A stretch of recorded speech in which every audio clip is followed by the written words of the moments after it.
mes amis, je retrouve Éric Lemaire, chroniqueur sur Le Courrier, qui vient de signer une excellente chronique sur l'intelligence artificielle et la défense, qui nous a parlé la semaine dernière de choses extrêmement importantes sur la commission parlementaire Epstein. Enfin, il nous en a parlé en début de semaine. J'avance trop vite. Et aujourd'hui, nous allons reparler intelligence artificielle et défense parce qu'il y a une question, enfin, on en profite pour dire qu'il n'y a toujours pas de commission parlementaire sur l'affaire Epstein en France. Quand même, ce Ah, pays bah, ça est fait... champion pour stagner. ah, ça, c'est un pays bien lent. Il faut courir très vite pour rester sur place. On va parler IA et défense parce qu'en fait, il y a un fantasme qui agite les esprits et je voulais qu'on voit ensemble, parce que tu es spécialiste de ces questions, tu connais très bien les questions de défense et d'armement. Il y a un fantasme qui agite les esprits, c'est est-ce que l'IA peut se substituer à nous pour faire la guerre? Et est-ce que même l'IA peut prendre le contrôle des armes pour faire la guerre aux humains? Et je voulais que tu nous parles de l'état d'avancement de la technique sur tous ces sujets. Alors, c'est un sujet très large. Là, dans mon article, moi, j'ai parlé de la partie nucléaire des choses. Le nucléaire étant très particulier, puisqu'il suffit qu'il y ait une ogive qui passe pour faire une catastrophe de dimension biblique. Et donc, le sujet sur le nucléaire, il est lui-même déjà très compliqué, puisque il y a différents fantasmes à l'œuvre, au fond. Euh, il y a le fantasme du patriote. En 91, on avait expliqué que les Américains arrivaient à intercepter les Scud, ce qui était absolument pas le cas à l'époque. Et puis ça a changé, mais le taux d'interception n'est pas si fort que ça. Et puis il y a un problème d'argent, qui est la réciproque du contre-arsenal russe. Au fond, c'est qu'un patriote, c'est extrêmement cher. Le Un dispositif, missile patriote, c'est pas un humain patriote, un missile patriote, pour ceux oui, qui voilà, découvrent le sujet de défense. toute ressemblance serait purement accidentelle. Euh, et donc, ces systèmes sont extraordinairement chers et donc ils sont peu adaptés à tout un tas de menaces. Et donc, vous avez une sorte, il y a un ensemble d'échelons dans le traitement de la menace aérienne qui fait que vous avez besoin d'énormément d'armes de catégories différentes pour être efficace. Et à tel point que en Ukraine, aussi bien les Russes que les Ukrainiens se retrouvent à faire voler des vieux coucous dont on n'ose même pas donner les noms ou les années de conception pour aller tirer littéralement comme au tir au pigeon les drones qui volent. Donc il y a plein d'échelons différents. Et dans l'arsenal d'en face, c'est la même chose, puisqu'on a beaucoup parlé des missiles hypersoniques en début de guerre, mais le coût prohibitif de ces missiles fait que leur usage tactique en Ukraine ne fait pas forcément sens, parce que lorsque vous êtes opposé, lorsqu'il y a 800 000 soldats sur le terrain et à peu près 50 drones par soldat, imaginez qu'une arme qui vaut 10 millions d'euros pièce et qui peut tuer 10 personnes va changer quelque chose en termes économiques, ça n'a pas de sens. Donc il y a beaucoup de fantasmes autour de tout ça sur les différents échelons d'armes et il en va de même avec la dissuasion nucléaire puisqu'en fait, on ne sait pas exactement quelles sont les qualités des armements des uns et des autres. Même ceux de la France, on ne sait pas trop.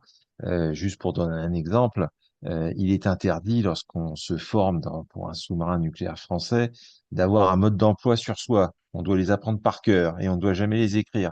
Donc en fait, il y a aucune trace. Donc ça fait partie de ce qu'on appelle l'incertitude stratégique. C'est fait exprès. Personne ne sait quel est l'état du parc. Est-ce qu'il est moderne? Est-ce qu'il est capable d'arriver à la cible? On sait par contre que, par exemple, pour les hélicoptères, on a des taux de disponibilité d'un tiers. Il n'est pas du tout à exclure que si on a un seul sous-marin euh, dans les eaux à un moment donné, c'est tout simplement parce qu'il y a un 2 sur 3 qui sont pas en condition opérationnelle. C'est pas interdit de le penser, même si c'est probablement pas vrai. Donc c'est un sujet qui est extraordinairement compliqué. Alors maintenant, Juste pour la euh, clarté des débats, quand tu parles par exemple du taux de disponibilité des hélicoptères, explique bien ce que ça signifie. ça veut dire que euh, si on doit être dans un conflit de haute intensité, vous avez 400 avions, vous pensez qu'ils peuvent faire 3 ou 4 sorties par jour, donc ça veut dire que vous allez faire théoriquement 1200 ou 1500 sorties par jour, sauf que c'est pas du tout comme ça que ça marche. parce que les avions, ils sont en panne, les pilotes, ils sont malades, il y a des maintenances à faire. C'est l'une des choses très curieuses avec le F-35, c'est qu'en gros, pour chaque heure de vol, il faut qu'il passe 2 jours à se mettre à jour sur Internet. Donc, la capacité réelle des armements à combattre, elle est hautement sujette à caution. Et plus les équipements sont récents et plus ils sont complexes, et plus c'est sujet à caution. Donc, il y a un vrai sujet, il y a un vrai sujet là-dessus. C'est extrêmement compliqué. Maintenant, quand on dit est-ce que on va pouvoir remplacer les humains par l'intelligence artificielle dans l'usage des armes? C'est déjà le cas en Ukraine dans la guerre des drones. C'est déjà le cas pour certains systèmes de visée. Maintenant, si on va jusqu'au nucléaire, il y a une vraie question. Euh, Dans le passé, on sait qu'à plusieurs reprises, la guerre nucléaire a été évitée de justesse, et c'est le fusible humain qui a évité la guerre nucléaire. Lors de la crise de Cuba, il y a eu un vote où il y a un officier dans un sous-marin soviétique qui a refusé de tir alors que les officiers du sous-marin pensaient que les Américains les attaquaient, ce qui n'était pas le cas. Et ça s'est fait à un cheveu. Donc, si on veut faire ce qu'on fait en informatique dans le business tous les jours, c'est-à-dire euh, protocoliser, pour utiliser un mot moderne, protocoliser l'emploi de l'arme nucléaire, il y a plus de, il y a plus de fusibles. Et donc, en l'état, il est très peu probable qu'on s'amuse à ça. Euh, Toutefois, en Russie, il y a déjà un niveau de ce type, c'est-à-dire les Russes ont mis en place un système qui, si euh, un peu comme dans le métro. Vous savez, dans le métro, il faut appuyer sur sur une pédale de temps en temps pour dire qu'on est encore vivant. Et ben, en Russie, il y a un système où Métro s'il n'y a parisien. pas voilà, ouais, c'est dans d'autres pays aussi. Euh, il n'y a pas de preuve que l'état-major russe, la Stavka, existe encore, les missiles peuvent partir tout seuls. Donc, il existe déjà des choses comme ça. Et c'est extrêmement stressant pour les pays étrangers parce comme tout le reste, on ne sait pas comment ça marche. Donc, Dieu seul sait ce qui peut nous arriver à tout instant. Personne ne sait quelle part de l'arsenal est concernée par ce switch, sur quoi ils sont supposés tirer. Enfin, c'est, c'est extrêmement inquiétant. Donc, ce que tu veux dire, c'est que supposons qu'on envoie une pluie de missiles sur l'état-major russe et il est anéanti, ça n'empêche pas les Russes de procéder à des frappes nucléaires. C'est ça. C'est le principe du système. Et il y a un vrai sujet là-dessus. Il faut qu'on comprenne ce à quoi servent les êtres humains, en fait. Aujourd'hui, les Ukrainiens, comme les Russes, font tomber des drones. C'est-à-dire les drones qui passent et ils utilisent différents types d'armes pour les faire tomber en panne, les faire tomber du ciel. Ils les reprogramment et ils les renvoient chez l'ennemi. Aujourd'hui, un avion piloté par un être humain, un MiG ou un Rafale, si on met la main dessus et qu'il y a le pilote dedans, le pilote, il y a des chances qu'il refuse d'obéir. Le drone, il fait ce qu'on lui dit, c'est-à-dire l'intérêt des êtres humains, c'est la partie loyauté. Il y a un vrai sujet Ou là-dessus. déloyauté. Il y a un vrai sujet là-dessus. Il y a un vrai sujet parce qu'il y a des informations qui circulent, tout le monde le sait, y compris au sein de l'armée et entre les différentes armées. C'est ce que De Gaulle disait. Quand un militaire dit quelque chose à un militaire d'en face, c'est une trahison. Quand un diplomate le dit à un diplomate d'en face, c'est de la courtoisie. Donc, il y a évidemment de l'information qui circule. Si on protocolise tout, ça veut dire que tôt ou tard, il va y avoir un enchaînement. C'est inéluctable. Et donc, dans le cas de la dissuasion nucléaire, c'est relativement peu probable que ça soit réellement automatisé. Ça veut dire qu'on gardera toujours une capacité à faire intervenir une décision humaine, peut-être plusieurs décisions humaines, puisqu'on sait que la décision d'engager un conflit nucléaire n'est pas confiée à une seule personne, il y a des protocoles, aussi, comme tu dis. Tu dis que les humains, a priori, ne vont pas déléguer aux machines la fonction de déclarer une guerre nucléaire. Je vais le dire à l'envers. À partir du moment où on délègue cette fonction à un système mécanique automatisé, la guerre va forcément arriver. Alors, je pense pas qu'il y ait qui que ce soit euh, dans les différents états-majors qui se font face, qui soit prêt à accepter l'inéluctabilité d'un conflit de ce type. J'y crois pas. Mais en même temps, tu nous disais tout à l'heure qu'il est très probable que les Russes, par exemple, mais on imagine que ce n'est pas que les Russes, ont un système de déclenchement automatique de leurs armes dans l'hypothèse où l'état-major serait anéanti.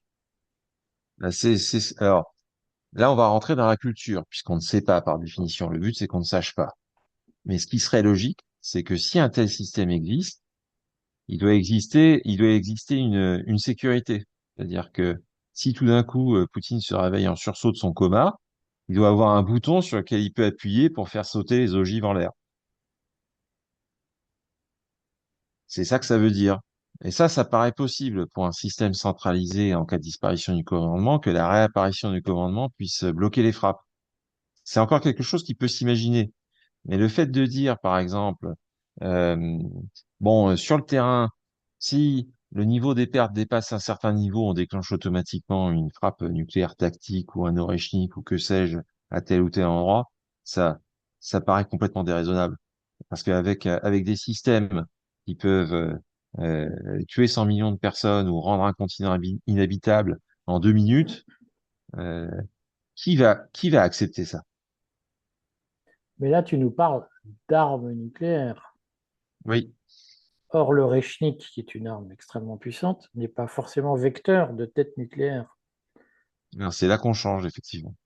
C'est-à-dire, si on met la partie nucléaire de côté, c'est-à-dire on ne donne pas le commandement aux machines à nos systèmes nucléaires.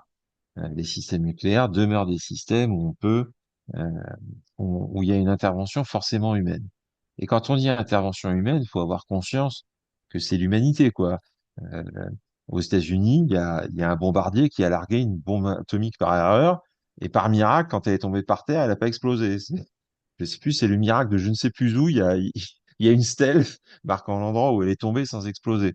Et il y a des vidéos, vous les trouverez facilement sur Internet, où on voit des livreurs de pizza qui viennent dans des silos et qui livrent des pizzas et le gars, il est parti aux toilettes et en gros, il y a les commandes de tir. Et, en gros, il prendrait les clés, il tournerait, ça partirait, quoi. Donc, le niveau de sécurité du système humain, il n'est pas nécessairement optimal non plus.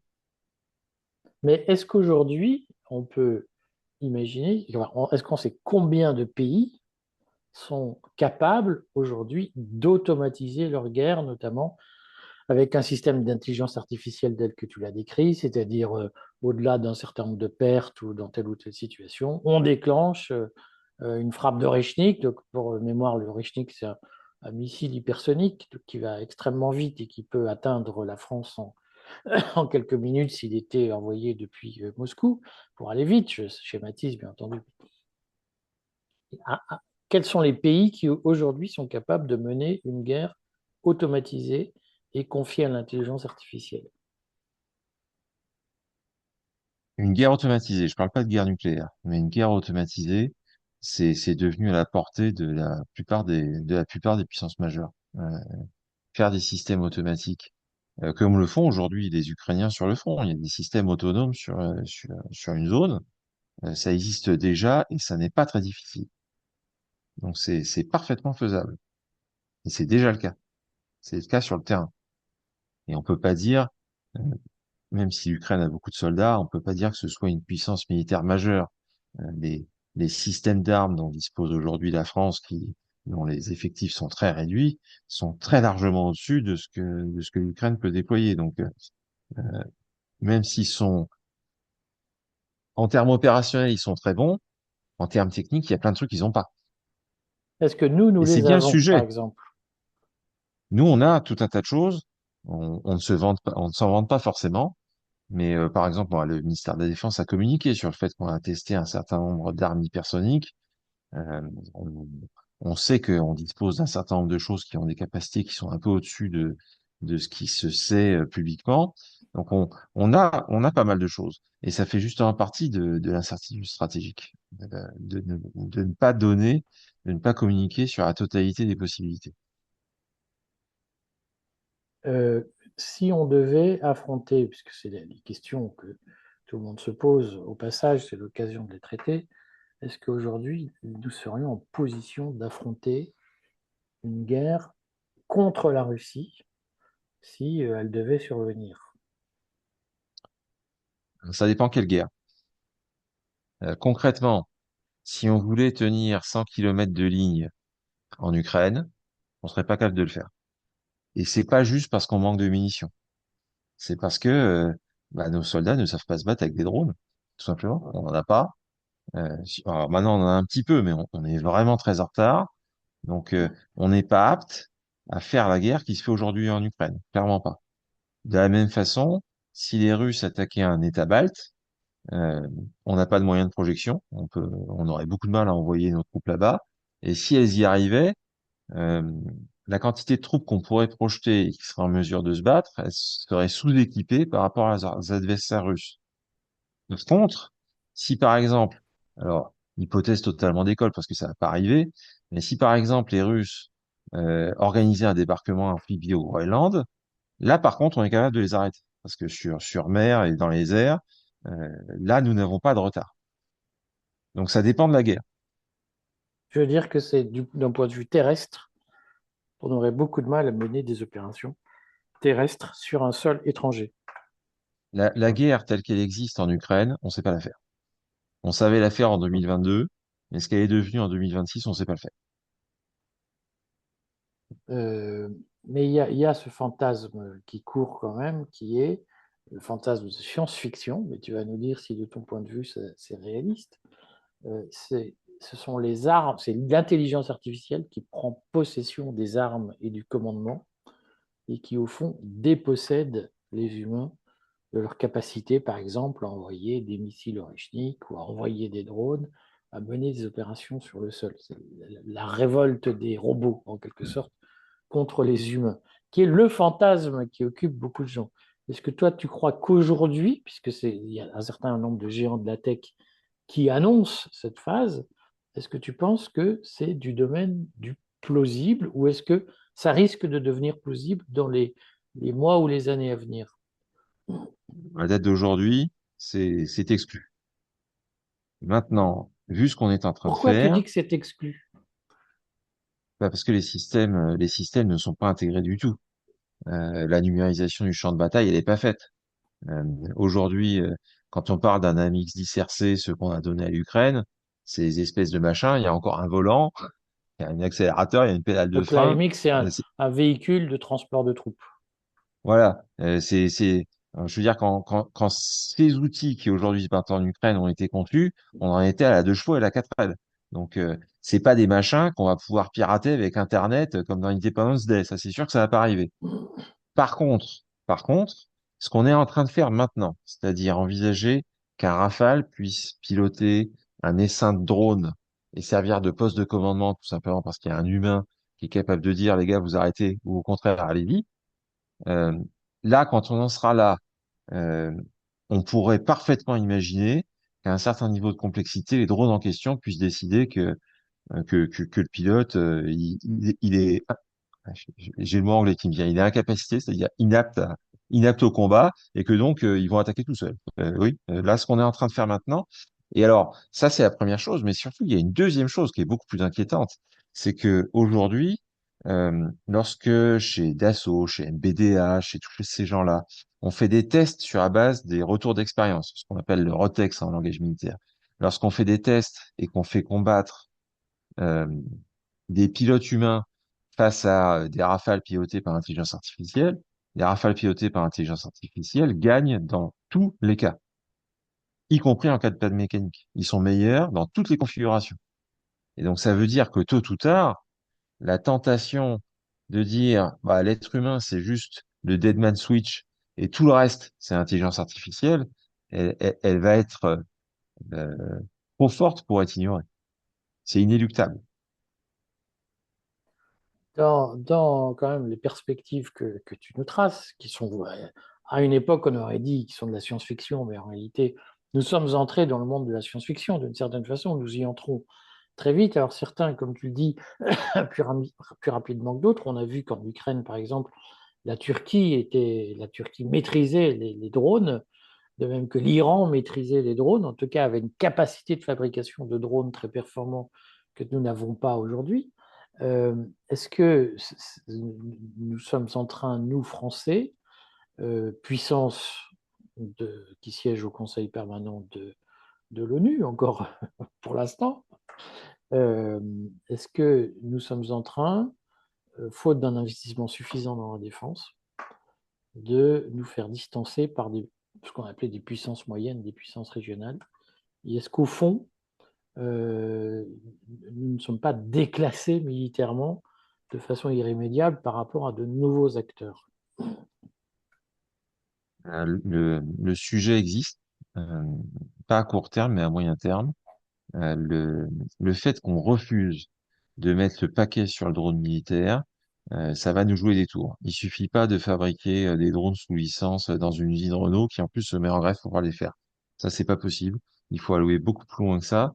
Quand on dit on lance une frégate furtive, elle est formidable, elle a un système de défense multicouche. J'ai encore le mot anglais qui me venait. Multicouche et elle dispose de 3 drones pour sa défense. Mais on hurle de rire. Je veux dire, une section disons une compagnie ukrainienne, elle a 400 drones qu'elle peut envoyer quand elle veut. Donc quand on dit qu'il y en a 3, même s'ils sont très bien, c'est un peu comme les 15 officiers qu'on a envoyés au Groenland, hein. Même si ils sont champions de muscu, c'est c'est pas avec ça qu'on va faire la guerre, qu'il faut être sérieux à un moment. Donc Surtout contre les il y a, États-Unis. c'est ça. Il y a, il y a un risque, il y a quand même un risque de déclassement. D'ailleurs, je crois qu'il y a eu des exercices récents de l'OTAN où participaient des Ukrainiens, où les Ukrainiens ont mis une valise avec une section contre une compagnie de mecs de l'OTAN en face, parce que les mecs, ils savent pas se servir de drone. Et ça, il est urgent, il est urgent de se réveiller. Enfin, le niveau, actuellement, le risque qu'on a, c'est le même risque que la Pologne en 39, c'est-à-dire le risque d'envoyer de la cavalerie pour s'opposer aux Panzers, quoi. C'est à peu près de ce niveau-là. On en est presque là. Euh, Alors, Envoyer des cavaliers contre un Renault FT-17 et se dire le cavalier il va faire le tour du char, il va mettre une grenade dans la tourelle, c'était possible en 1918. En 1939, c'était de la science-fiction. je vais mettre le doigt évidemment sur le sujet qui fâche, parce que dans les mouvements, on va dire, souverainistes, euh, auxquels nous nous adressons parfois puisqu'ils nous regardent, et qu'ils sont sensibles à ces questions. Mais j'observe que le souverainisme d'il y a 5 ans, il est à peu près comme l'armée française. Il n'a pas évolué avec les drones. Et donc, de mon point de vue, il y a pas mal de souverainistes qui parlent d'un monde qui n'existe plus et qui n'ont pas pris acte du fait que le monde changeait. Mais dans ces franges de l'opinion, il y a plusieurs théories, ou en tout cas plusieurs convictions qui reviennent régulièrement. La première conviction, c'est que la Russie n'est pas une menace et que donc tout va bien. C'est tout ça une invention de l'OTAN. Et que deux, au fond, il n'y a pas lieu de se réarmer puisqu'il n'y a pas de menace. Et qu'au fond, comme la Russie ne nous menace pas, que c'est nous qui menaçons la Russie, se réarmer, ce serait accélérer la menace contre la Russie. Et toi, tu nous dis, oui, mais enfin, l'armée française est en train d'être déclassée. Quel discours tenir aujourd'hui à tous ceux? Moi, je pense que il n'y a pas de chars russes qui vont arriver à Paris d'ici à 2029 et que nous ne sommes pas menacés en France d'invasion directe. Voilà. Pour rassurer les auditeurs qui vont dire, ah, voyez, vous êtes prisonniers de la propagande de l'OTAN, etc. Mais à ces gens-là qui ont une forme d'angélisme en disant, mais pourquoi ne pas continuer à mettre de l'argent dans les retraites et dans la sécurité sociale? Pourquoi en mettre dans l'armement? Puisque de toute façon, il n'y a pas de menace russe. Qu'est-ce que tu réponds, toi? Bah, moi, je vais répondre une réponse très simple qui est que aujourd'hui, on a 15 ans de carnet de commande du Rafale. Le Rafale a été décidé en 1980, c'est-à-dire il y a 46 ans. Les gars, si on décide pas maintenant de ce qu'on fait dans 30 ans, on sera plus là, point. Donc il y a une urgence absolue à faire le choix. Euh, en 14, on s'est présenté avec le canon 75 pendant que les Allemands avaient un 155. En 39, on s'est pointé avec des chars d'infanterie alors que les Allemands avaient des panzers ultra rapides et de la pervitine à donner à leurs soldats. Euh, si on continue, si on recommence plutôt, parce que pour l'instant, on est à peu près à la page. En 2022, on était à la page. Si on reste sur la page d'avant, on est condamné, disons, en 2035, à voir nos ventes d'armement s'effondrer. Ça signifie qu'on devrait faire un gros effort d'investissement pour rattraper notre retard. Absolument. C'est même pas une question. Et je pense que le fameux programme des cuirassés modulaires de Trump, c'est exactement ça. C'est, je vais mettre plein d'argent pour mettre des systèmes d'armes dans des bateaux, et puis on va les envoyer voguer sur l'eau. On va bien voir ce qui arrive face aux drones iraniens ou aux drones yéménites ou je ne sais trop quoi. Et puis au fur et à mesure, on va apprendre et on va les modifier puisqu'on a fait une conception modulaire. On va enlever un truc, on va mettre un autre truc. C'est ça l'idée.